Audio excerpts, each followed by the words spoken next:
Ano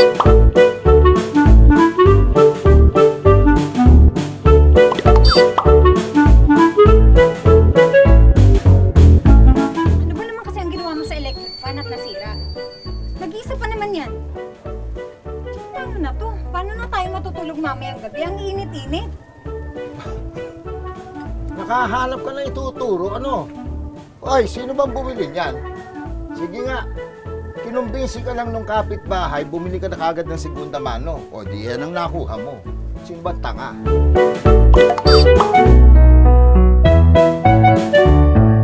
Tignan mo yun. Buti pa yun nandun sa bahay na yun. Oh, sila manit. Kita mo, kaway ng kaway yung mga kortina. Ang lakas siguro ng electric fan doon. Ay, natural.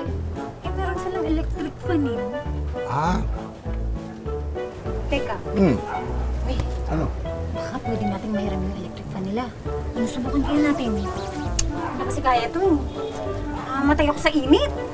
Ay, humiram ka muna bago ka mamatay.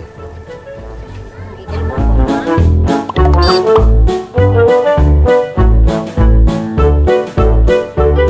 Sana, binenta mo na lang ang bulok mong electric fan sa junk shop kaysa pinagkakitaan mo.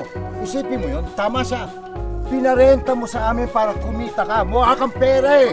Di ba? Wow! Talaga?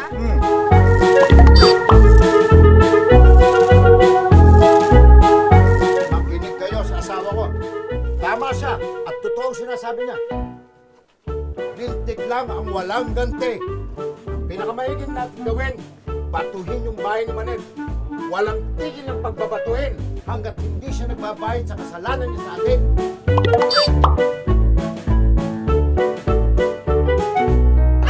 Tama!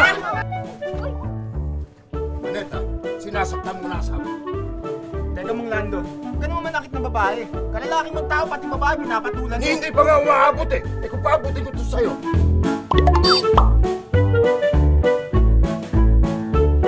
Tagal pa ba yung pagpapatuyong yan? Alam mo yung electric fan mo, bibigay na yan, mag-o-overheat na sa ginagawa.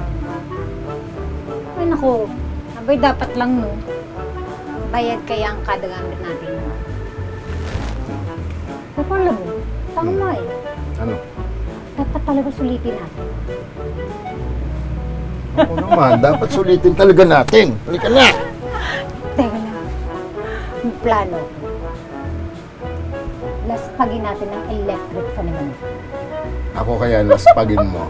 Ha? Ha?